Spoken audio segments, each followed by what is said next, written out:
10 piliers pour sauver et renforcer la relation de fiançailles et de mariage dans l'Église. Partie numéro 1.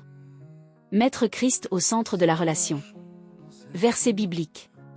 Cherchez premièrement le royaume et la justice de Dieu, et toutes ces choses vous seront données par-dessus. Matthieu 6 verset 33. Ce que cela signifie. Que ce soit dans les fiançailles ou dans le mariage, une relation ne peut être véritablement solide si elle n'est pas fondée sur Christ.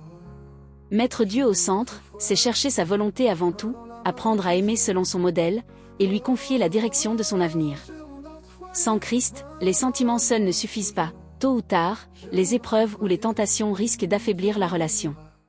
Stratégie pour rester constant.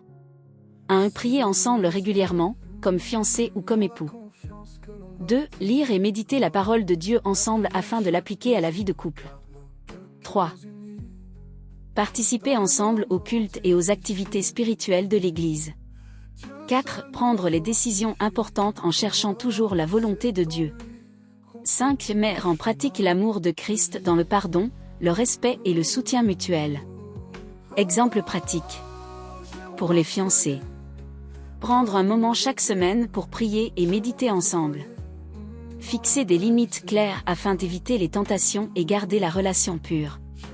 Présenter régulièrement à Dieu leurs projets de mariage et leur avenir. Pour les couples mariés. Établir un temps de prière quotidien pour le foyer et les enfants. Chercher la direction de Dieu avant de prendre des décisions familiales importantes.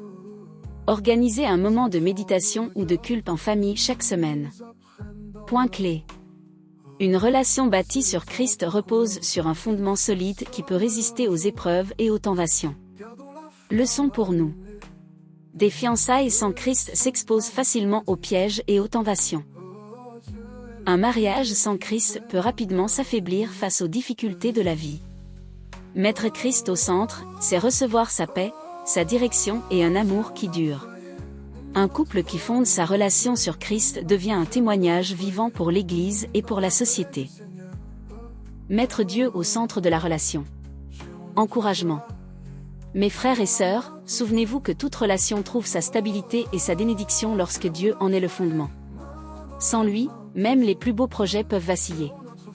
Mais quand nous faisons du Seigneur le centre, il dirige nos pas, protège nos cœurs et bâtit une union solide et durable.